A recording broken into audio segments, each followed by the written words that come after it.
le cadre de la direction, avec le président et tous les membres de la direction, on a écouté son songe. Donc on voudrait vous le transmettre. Et voilà, je vais vous dire ce que Dieu m'a montré. C'était la nuit, je dormais, j'étais chez moi. Et puis, d'un coup, j'ai commencé à avoir mal dans mon cœur. Et je me suis réveillée. Et puis, tellement j'avais mal, j'ai voulu réveiller mon père pour qu'il puisse prier pour moi. Et puis, je me suis sentie tellement mal que j'ai pas pu l'appeler. Et puis, je me suis comme évanouie. Et j'ai vu mon âme sortir de mon corps. J'ai vu mon âme sortir de mon corps, je me suis vue allongée dans le lit comme j'étais. J'ai vu ma sœur qui dormait à côté de moi. Et là, j'ai vu mon âme s'élever. Et puis j'ai traversé le toit du camping. Et puis je voyais la place, tout comme c'était. Et puis là, je suis montée. Et puis, je suis arrivée dans un lieu. Et puis ce lieu, je voyais rien, c'était tout noir, je voyais rien du tout. Mais une angoisse qui m'a saisie, je ne peux pas vous expliquer comment. Cette angoisse, elle est rentrée dans moi, et puis je sentais comme un fardeau qui était sur moi, puis c'était horrible. Et je suffoquais, puis je voyais rien du tout. Et là, j'ai vu une lumière descendre du ciel. Un ange s'est mis à côté de moi, et il m'a dit, n'aie pas peur. Il m'a dit, je m'appelle Emmanuel. Et quand il m'a dit ça, ça m'a rassurée, mais j'avais encore peur. J'avais peur du lieu d'où j'étais. Et puis on a fait quelques pas, on a avancé un peu, et là je me suis trouvée devant 2 grandes portes. Et puis de chaque côté, il y avait un démon. Et puis l'ange qui était à côté de moi, il ne s'est pas adressé au démon, il n'a pas parlé, mais d'un signe de la main, les 2 portes se sont ouvertes. Et quand les 2 portes se sont ouvertes, il y a un vent qui est venu sur moi. Et quand ce vent est venu sur moi, ça l'a rentré dans mon âme et je commençais à entendre des cris, des hurlements, des grincements de dents, j'entendais des os brisés. Et puis j'ai commencé à me reculer en arrière et puis j'ai dit à l'ange, j'ai dit moi je veux pas entrer. Je dis moi je comprends plus rien, je suis chrétienne, qu'est-ce que je fais là? Et puis l'ange il m'a dit non, il dit tu ne fais pas partie de ce lieu, mais il faut que tu vois pour que tu leur dises. Et puis malgré moi, j'ai entré dans ce lieu. Et puis j'ai commencé à avancer. Et puis là, à ma droite, il y avait un bassin. Et il y avait des milliards de vers. Des milliards et des milliards de vers. Et dans ces vers, il y avait des personnes. Il y avait des personnes, il y avait des hommes, des femmes, je ne pouvais pas voir leur visage. Et puis ces personnes, ils étaient en train de se faire dévorer par les vers. Et puis ils souffraient le martyre, je ne peux pas vous expliquer comment, c'était horrible. Et quand je voyais ça, je demandais à Dieu de partir parce que j'en pouvais plus, je voulais pas rester. Et le Seigneur me répondait que je voyais ça pour que je vous le dise à vous, au peuple. Et puis il y avait des personnes qui disaient, Seigneur, si seulement j'aurais su, si j'aurais su. Et il y avait des démons à côté d'eux qui disaient, mais tu le savais qu'il y avait un paradis, tu le savais qu'il y avait un enfer, mais tu as choisi de venir ici. Et j'ai continué à avancer. Il y avait plusieurs compartiments. Il y avait pour ceux qui aiment l'alcool, il y avait pour ceux qui disent des mensonges, il y avait les drogués. Il y avait vraiment beaucoup de compartiments, ce serait trop long à expliquer. Et ces personnes, ils avaient tous des châtiments, et Seigneur, c'était vraiment horrible. Et puis le Seigneur me répétait à chaque fois, il faut que tu vois ça pour que tu leur dises. Et puis j'ai continué à avancer. Et à un certain moment, tellement que je voyais de l'horreur, j'ai demandé au Seigneur de partir. J'ai dit, Seigneur, je sens que je vais mourir. Je sens que je vais m'arrêter ici. Et le Seigneur, il me disait non. Il dit, c'est moi qui tiens ma vie entre tes mains. Il dit, si je te montre ça, c'est parce que tu es assez forte et c'est pour que tu leur dises. Et puis, plus je marchais, plus il y avait des choses, et puis plus de choses. Et à un certain moment, j'ai demandé à Dieu de partir. Et le Seigneur, il m'a dit, on va partir, on va quitter ce lieu. Mais si je te montrais ça, encore une fois, me le répéter, c'est pour que tu leur dises. Et puis là, je me suis élevée. Et puis je suis partie. Et puis je voyais, en bas, il y avait des millions de personnes. Et puis je suis partie. Et là, je me suis retrouvée dans un endroit, c'était tout blanc. Il y avait 2 grandes portes encore devant moi. Ils étaient en or et ils étaient ornés de pierres précieuses. Et puis, de chaque côté, il y avait un ange. Et là, le Seigneur, il n'a pas parlé non plus, puis les 2 portes se sont ouvertes. Et là, à ma gauche, il y avait un jardin. Et il y avait des tonnes de fleurs. Et puis, le Seigneur me montrait certaines fleurs, que c'était pour la table des noces. Et puis, il m'a dit, viens, continue à avancer. Puis, je m'en allais du jardin. Et il y avait des portes. Et sur les portes, il y avait certains noms des apôtres. Il y avait Moïse, Abraham. Et quand je voyais ça, je me précipitais, je voulais ouvrir les portes. Et le Seigneur, il me disait, non, tu peux pas. Il dit, tu les verras, mais pas maintenant. Ils se reposent. Et j'ai continué à avancer, puis il y avait une autre porte qui a marqué lieu de repos. Et je ne pouvais pas y entrer non plus. Et j'ai continué à avancer, puis là, je suis arrivée dans une salle, c'était la salle des prières. Et puis là, il y avait des tonnes et des milliards de vases. Il y avait, par ordre alphabétique, tous les noms des personnes. Et puis je voyais tous ces vases, et il y avait des vases qui étaient tout éclairés, et des vases qui étaient tout ternes. Et je demandais à Dieu, j'ai dit, Seigneur, pourquoi il y en a qui sont éclairés, pourquoi il y en a qui sont ternes? Et le Seigneur, il me disait, tu vois, ces vases, il prenait un vase qui était pas éclairé. Il dit, c'est mes enfants. Ils m'appartiennent, mais ils ne me prient jamais. Il y avait des personnes qui priaient jamais Dieu. Et comme il disait ça, je sentais que le Seigneur, il avait de la peine. Et puis il disait, c'est mes enfants, mais ils ne me prient pas. Ils ne me demandent jamais rien, ils ne me prient jamais. Et il prenait un autre vase, et ce vase-là, il était à demi allumé, puis demi éteint. Et puis il dit, ça, c'est mon enfant aussi, mais il me prie seulement comme il a le temps. Il ne prend pas le temps de me prier. Il me prie seulement quand il a besoin. Il fait que me demander, il ne me remercie jamais. Et même quand je lui accorde, il ne me remercie pas, il redemande. Il dit, mais pourtant, ce sont mes enfants.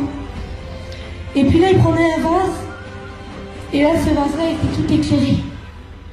Et il dit, ça, c'est mon enfant. Il dit, il me prie constamment. Il prend le temps de me prier. Même quand il est occupé, il s'arrête et il me prie. Et quand il disait ça, Seigneur, je sentais qu'il avait de la joie, que ça lui plaisait de parler de ces enfants-là. Et puis je disais à Dieu, je dis, Seigneur, y a-t-il des prières plus importantes que les autres? Est-ce qu'il y a des prières qu'on entend plus que les autres? Ou est-ce que tu en entends 20 000 aujourd'hui ou 20 000 demain? Je lui demandais comment ça se passait. Et le Seigneur, il me disait non. Il disait que toutes les prières, elles avaient de l'importance à ses yeux. Peu importe la prière qui est élevée là, je l'entends et je prends soin de l'écouter. Et il disait, peu importe que ce soit la prière du cœur, même qu'elle n'est pas sortie encore de la bouche, je la connais. Il dit seulement la pensée que vous avez et que vous ne l'avez pas encore dit, je la connais. Dans vos prières, je sais s'il y a de la colère, s'il y a de la tristesse, s'il y a de la peur, s'il y a de l'angoisse. Il sait tout. Et il m'expliquait, et puis je dis, Seigneur, quelle grandeur que tu as. Il disait qu'il connaissait tout, il entendait toutes les prières à la fois, il était partout à la fois. Et puis, d'un coup, il prenait un vase, mais quand il prenait le nom, quand il prenait ce vase, le nom il s'effaçait, je voyais pas c'était qui. Et il prenait ce vase, et il était tout éclairé. Et puis là, il disait, regarde. Et quand il prenait ce vase, il déversait. Je voyais comme de l'huile qui descendait sur la terre. Et là, il y avait toute cette huile à rentrer dans un foyer. Je ne le voyais pas non plus, je sais que c'est un foyer. Et quand cette bénédiction a rentré dans ce foyer, j'entendais merci Seigneur, alléluia. Et j'entendais que ces personnes, ils priaient encore plus Dieu. Et ils disaient, il était temps que la bénédiction arrive pour ces personnes. Il disait que les prières qu'on lui adresse, il les renversait à un certain moment à lui en bénédiction pour nous. Et puis je disais, Seigneur, pourquoi des fois tu mets du temps à répondre? Pourquoi des fois, Seigneur, c'est lent? Pourquoi tu ne réponds pas tout de suite? Et le Seigneur, il disait, mon temps et le vôtre, c'est pas le même. Il disait, mes circonstances et les vôtres, c'est pas les mêmes. Et puis, j'ai sorti de cette salle, et j'ai été dans la salle des dîmes. Et là, c'était tout des coffres, des milliards de coffres. Et c'était encore une fois par ordre alphabétique, il y avait des milliards de noms. Et puis c'était pareil, les coffres étaient éteints et d'autres ils étaient allumés. Et puis quand je voyais ces coffres, je croyais tout comprendre.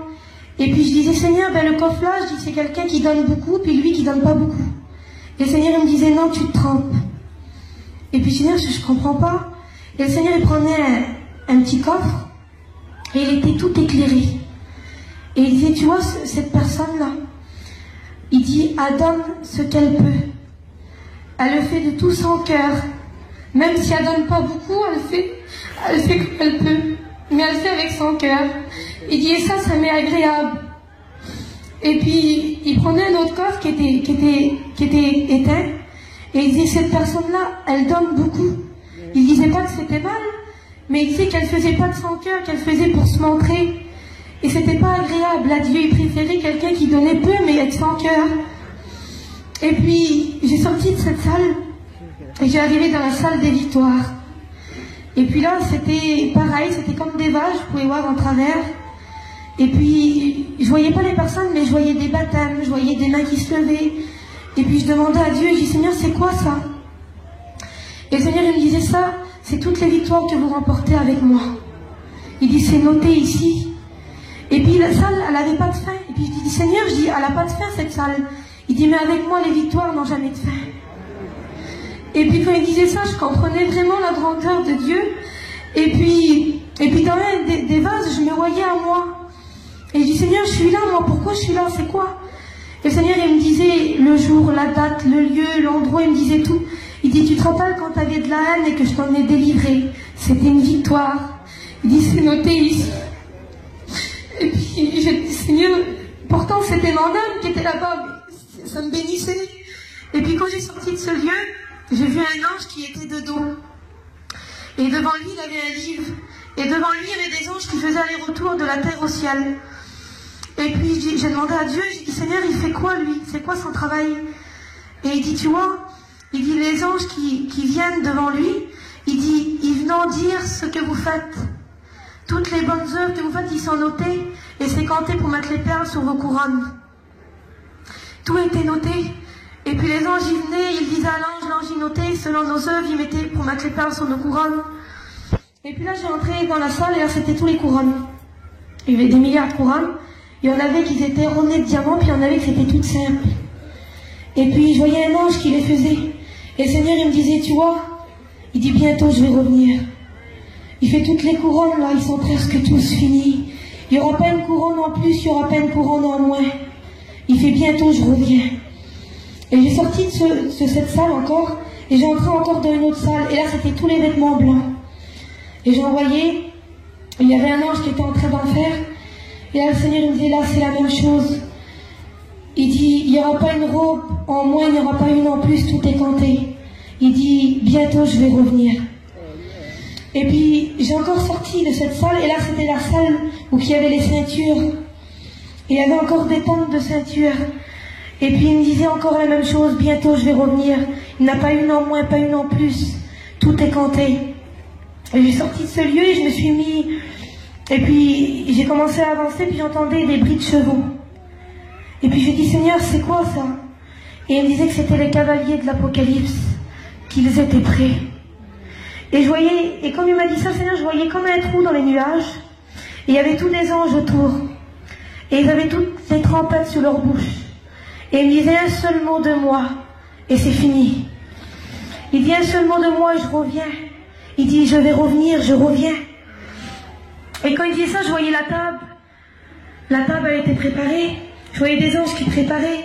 Et il y avait des couverts, vous savez, un plat, un couteau, une fourchette. Il y en avait que ça faisait longtemps qu'ils étaient là, et les anges mettaient juste de l'ordre. Et il y en avait qui avaient des couverts qui se rajoutaient. Et j'ai demandé à Dieu pourquoi. Et le Seigneur, il me disait que il y a des personnes qui allaient entendre que leur place allait préparer. Et puis que le Seigneur qui revient, leur place elle est déjà préparée. Et il y en avait qui se rajoutaient. C'était ceux qui acceptaient Dieu, qui se baptisaient, ben leur place elle était préparée, les anges ils mettaient leur couvert. Et puis vraiment, quand il disait ça, je comprenais la grandeur de Dieu. Et puis il disait que, et puis il me disait ça, puis à un certain moment il m'a montré au milieu du ciel, il m'a montré la terre, et il disait regarde. Et quand j'ai regardé, moi je voyais comme des petites fourmis, je voyais pas bien. Et la terre s'est approchée de moi. Elle s'est rapprochée. Et là, je voyais comme des personnes, je pouvais pas voir leur visage. Et le Seigneur, il disait, regarde. Et il disait, s'agit-il ainsi pour moi? S'agit-il ainsi pour mon retour? Je voyais des personnes qui étaient préoccupées, ils étaient agités. Et puis, le Seigneur, il me disait, non. Il dit, il se préoccupe comme ça pour le monde, pour leurs affaires. Il dit, ils pensent pas à mon retour. Ces gens, ils étaient préoccupés, pas pour le retour de Dieu, mais pour leurs affaires matérielles. Et puis, il disait que la paresse s'était emparée d'eux. Il dit, regarde, c'est mes enfants, puis la paresse s'est emparée d'eux. Il dit, même dans les réunions, je voyais des salles, je voyais pas les personnes, je voyais pas le serviteur, mais je voyais que le serviteur, il disait Amen, et que sur 1000 personnes, je voyais 30 personnes qui disaient Amen. Et il disait, regarde, la paresse s'est emparée de mes enfants. Et puis, je voyais la grandeur de Dieu, il m'a expliqué des choses, ce serait trop lent à expliquer, je peux pas tout vous dire. Mais Dieu connaît tout. Je vous certifie que la moindre chose, même à l'instant que je vous parle, je sais qu'il est en train d'enregistrer, qu'il est en train de regarder dans vos cœurs. Et puis le Seigneur, il me disait que même les prières des cœurs, le soupir, il connaissait. Et qu'il savait tout. Et puis, au dernier moment, le Seigneur, j'ai dit à Dieu, j'ai dit, Seigneur, je ne veux pas retourner chez moi. J'ai dit, j'aime mes parents, j'aime ma soeur, j'aime ma famille, mais je ne veux pas retourner. J'ai dit, garde-moi ici, donne-moi le plus petit des travails qu'il y a, et je reste ici. Et le Seigneur, il m'a dit non. Il m'a dit, si je t'ai montré ça, c'est pour que tu leur dises. Et puis j'ai dit, d'accord Seigneur, alors je leur dirai. Et là, le Seigneur, c'est comme si il m'a poussé avec ses mains. Et j'ai tombé en bas du ciel. Je suis partie à une vitesse, je ne peux pas vous dire comment, j'ai tout retraversé des univers. Et là, j'ai re-rentré dans mon corps. Et quand j'ai re-rentré dans mon corps, j'avais mal partout, j'ai pas pu m'endormir parce que j'avais peur. J'avais pas peur du paradis, mais j'avais peur de l'enfer. Je ne peux pas tout vous expliquer, ce serait trop long. Mais ce que j'ai vu, c'était horrible. Et j'avais peur, je me suis pas endormie. Et les jours à venir, je demandais à Dieu la paix parce que je pouvais plus dormir. Et j'ai mis du temps à expliquer à mes parents, à chaque fois que je disais, mon père, ma mère, il faut que je vous explique ce que Dieu m'a montré. Je pleurais du matin au soir et je pouvais pas expliquer. Et là, je crois que c'était le temps de Dieu pour que je le dise. Et puis je remercie le Seigneur que les frères m'ont permis de le dire ce matin. Et puis j'espère que ça vous bénira comme moi ça m'a béni. Que Dieu vous bénisse.